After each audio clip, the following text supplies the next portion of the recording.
All right, welcome back everybody. So today's the day. We are finally getting started on the splitter project.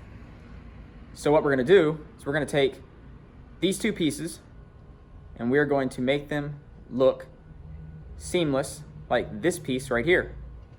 And once this whole segment is complete, we'll throw them on the car and they're gonna look awesome. So stay tuned. In the next couple of videos, you'll see the process of how to go about doing this for yourself. So as you can see, I've already started the process and completed the process on the first one. I know it's a little bit cheating, but I had to work out the trial and error ahead of time. So that way, when I actually got to this video, you weren't seeing all the hiccups, the problems and issues that were arising while I tried to figure out how to actually complete this. But what you are gonna see is the correct way to get this done on your own, the tools that you can use, that you can purchase to buy to make these splitters look like this one you see right here. Now this splitter does not have any clear coat on it yet. It's got 3 coats of base. I'm gonna wait till the other one is complete before I clear coat it. So first thing I want to cover is the measurement process of getting these to the exact measurement for your car. When I bought these, they were measured in centimeters, but I didn't use centimeters. I converted it to inches. It came out to about 79 3/4 for the actual skirt itself. So if you see right here, from midline center all the way down to midline center, we're at 79 3/4. So since the splitter kit's universal, it means it'll fit multiple different measurements of rocker panels for many different makes and models of cars. Since the side skirt itself is 79 3/4, it also comes with an extender that's approximately, I'm gonna say about 3.5 inches in length. I haven't officially measured it. Looking at it right here, I'm just eyeballing it and guessing. That you can extend it or cut it down and add the extender to meet the exact length of your rocker panel in your car. They recommend it sliding in as an insert and then screwing into the car as is. I'm gonna show you what that looks like, why I chose to not do that, and the process that I used to create the seamless look that I'm going for, that I did with the first one. So first thing we need to do is establish the length of the car. So let's go do that now. So as you can see, these skirts that I have on the Q50, they are right around 82 7/8 of an inch. So if I were to do 82 3/4 or 83, both would still fit relatively well. As long as I'm within that that 1/8 of an inch on either side, these splitters will fit just fine. So let's move over to the next step. All right, so here's the extender. If you notice, the extender and the splitter itself both have the same end cap. So what that means is, in order to maintain that end cap, we're gonna have to cut this off somewhere right in here as the end cap starts to curve inward and starts to flush out right about there. So before we can do anything though, I want to figure out how long this piece is, so I know how much of this I need to equal out to my 82 7/8, to 83 inches. The splitter itself is 79 3/4. We need it to be, I'm going to say, just to keep it, somewhat easier to measure, I'm just going to do 82 3/4 instead of the 7/8. So we need to add 3 inches of extender to this skirt. But first, we need to cut this off so we can get an accurate measurement using the extender. So let's do that now. All right, so I'm gonna start off by cutting off a 1/2 inch from left to right. And once I get that 1/2 inch cut off, I'm gonna cut off using my Dremel tool right on the outside edge of the tape. So that way I cut off a true 1/2 inch and no more, no less. Once I get that 1/2 inch taken off, I'll bring the extender over and I'll show you how the extender is supposed to work without any type of plastic welding and seaming. So before you start any type of cutting project, make sure that you have a set of safety glasses. Nothing's more important than keeping your eyes safe.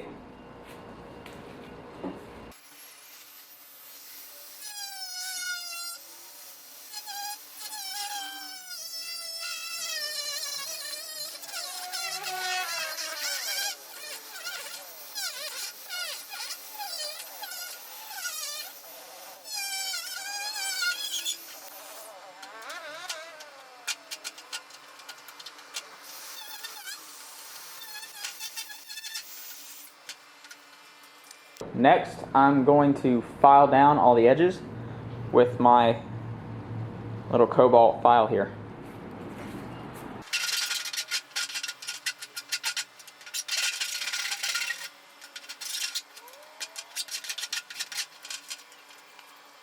So as you can see, this doesn't quite slide in yet because that's a little in the way right here. So what I'm going to do is I'm going to get my Dremel back out with the drum standing disc this time. I'm just going to hollow this out a little more on the inside so this piece slides back in here.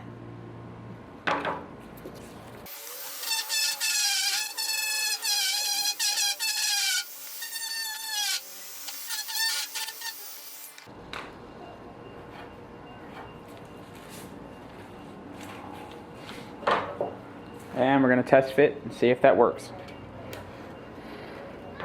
And it did.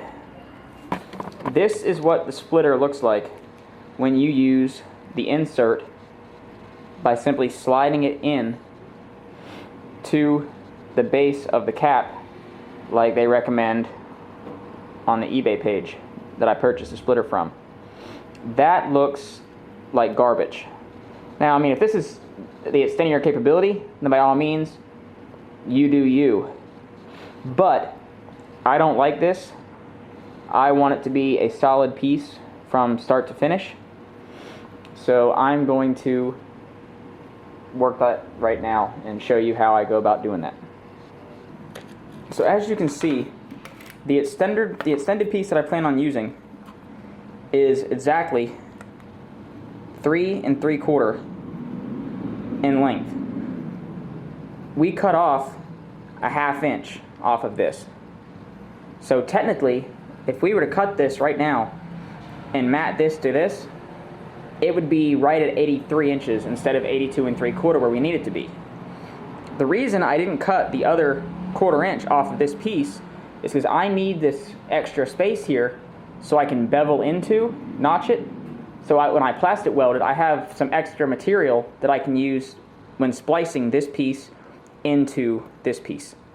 So next thing I'm going to do is I'm going to take this piece here, I'm going to pull out my Dremel again, and I'm going to cut along this line to cut this piece off, so all I have is the end cap. We can use this piece for filling in any imperfections or holes in the plastic weld by using the plastic that we cut off and basically melting it and seaming it back into the original panels. If we look closely, both edges of these two panels have been ground down and kind of V-shaped, so that way there is something to weld these two pieces together using the existing plastic, and there's a channel that we can fill in to get up to the height that we need to be level with the actual panel itself. On the back side, I did something similar, with the exception of I left this little lip here, because this little lip is what I'm going to use with the plastic welder to heat up and press down and mend down into that panel right there. So next thing we got to do, I'm going to take this 80 grit sandpaper, I'm going to rough up the entire edges where I'm going to be plastic welding to get it nice and matte and not shiny, so we get perfect adhesion for the actual plastic welder.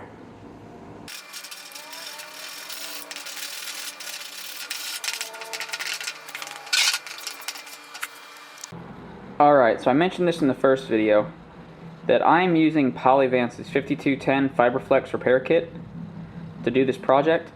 With this kit, it comes with a series of Fiberflex rods that come from the company, a piece of mesh for reinforcement if needed, and a stand. I took the two pieces, I butted them together on a piece of blue painter's tape, and on the ends of each side I put another piece of plastic to keep them in line on the left and right side, so that way even if I don't have a hold of them the whole time, I know that this piece and this piece will stay in alignment on the edges, so later on down the process this will help me keep this nice and smooth. One thing that I mentioned with the kit is they come with these Fiberflex sticks.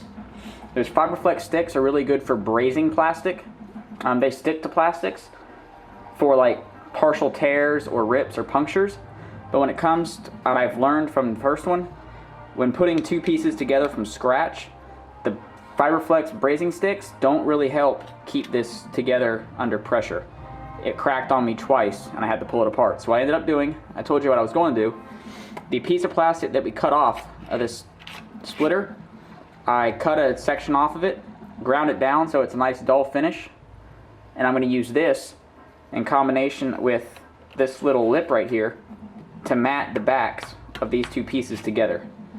So plastic on plastic with the same exact plastic type is bound to stick together and mend 100% every time. So let me go grab the plastic welder and we'll get started. So the first thing you need to do is you need to get this tip blackened out from the plastic, so the plastic has something to stick to when you start to heat this up. So I'm going to braze the tip just by using this plastic stick. So as you can see, as I rub the stick across the tip, the plastic starts to be left on the tip and it starts to smoke off. So I'm going to put that on there just so it has a little bit of plastic to adhere to, so there's a little bit of stickiness left over. And I'm going to set this off to the side because I'm not going to use it quite yet. So I want to make sure that I'm pressing down hard enough with enough pressure that I'm not just melting the lip, but I'm also melting the lip and melting it into the lower piece of plastic as well. So you'll still see that working right now. I apologize for the angle. It's kind of crude. I don't have a GoPro, so just bear with me.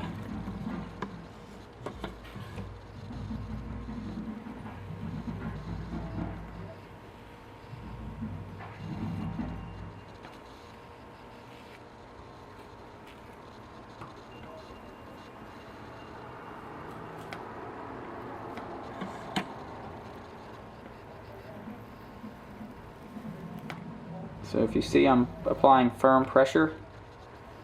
I'm keeping the angle iron downward, flat on the actual body of the panel.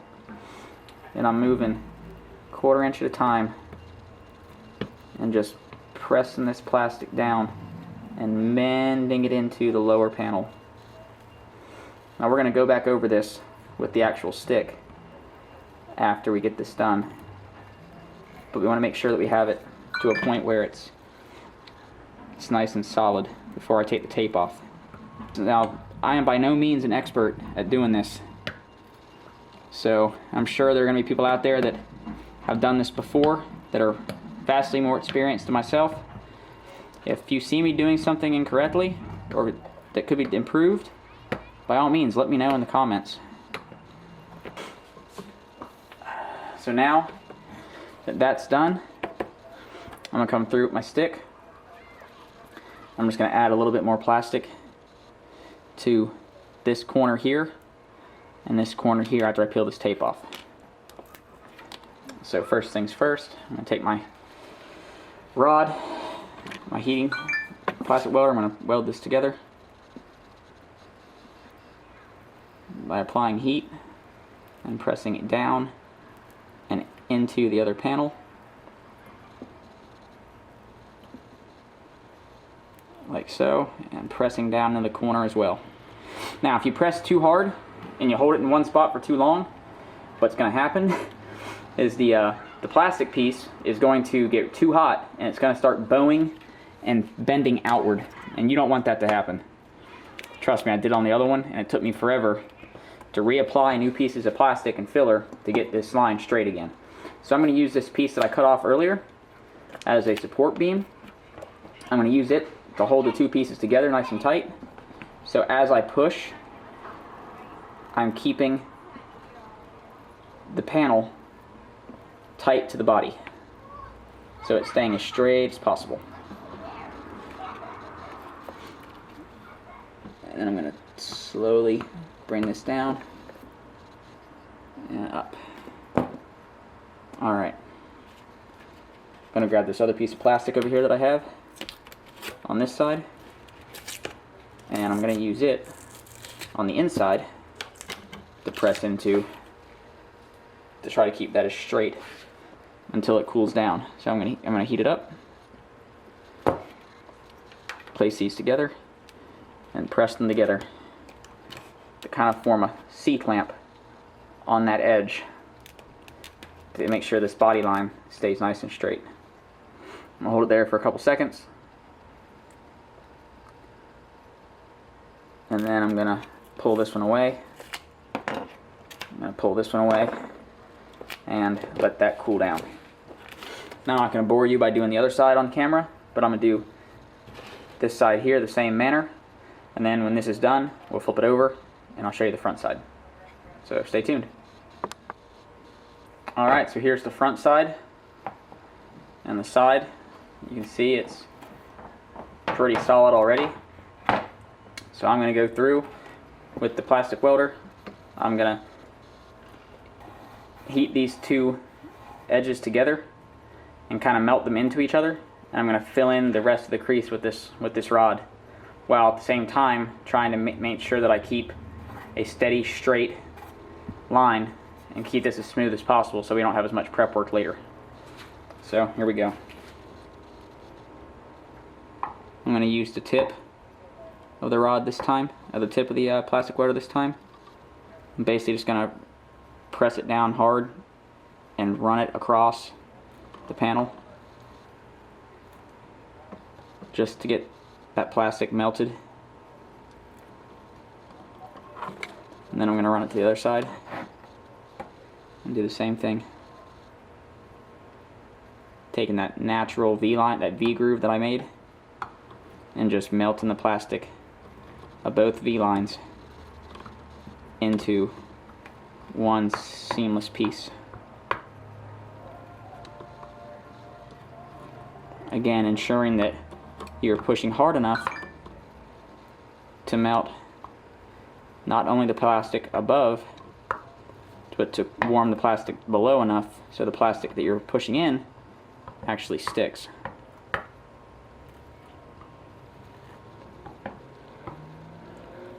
And don't think that I figured this all out the first time go.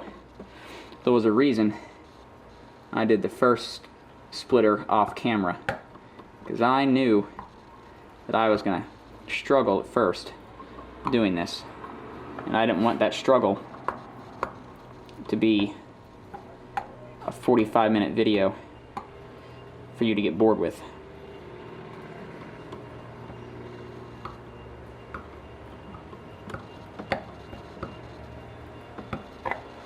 Alright, so I no longer see the actual separation line anymore, which is what I was shooting for. So now I'm going to let this cool down a little bit, and I'm going to apply some of the additional rod that I have right here to fill in some of this gap and try to smooth this out a little more. So I'll bring you back on in a second. Alright, so what I did off camera was I took some more 80 grit sandpaper and I hit this whole area down where the original weld was, just to try to smooth it out a little bit more so I can see what I was actually working with. Overall, it's not actually too bad of an area that I got to fill in. So I'm going to go ahead and do that now. So again, I got my plastic welder, it's still hot. I got my strip of ABS that I took off the original panel. So I'm going to braze it, get it nice and sticky on the end. I'm going to flip it over. I'm going to press into cutting away at the piece, and I'm just going to press that piece down into and on the body of the splitter, and slowly but surely smooth it out bit by bit to the best of my ability. Again, this doesn't have to be perfect because we are going to go over this with plastic filler later on in another video.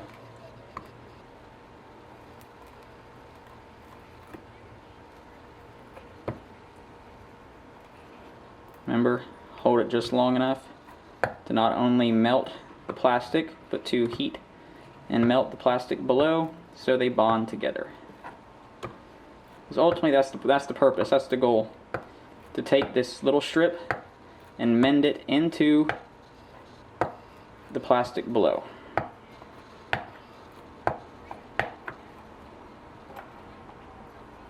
Do it again. Almost done.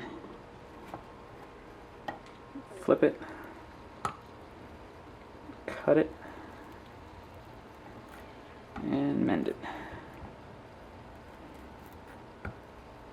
I know this should be obvious, but this plastic welder gets very hot, so don't accidentally touch your skin with it, because it burns.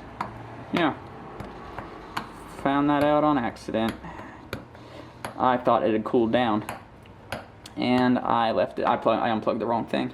I ended up unplugging the Dremel instead of the welder, and I burnt the shit out of myself.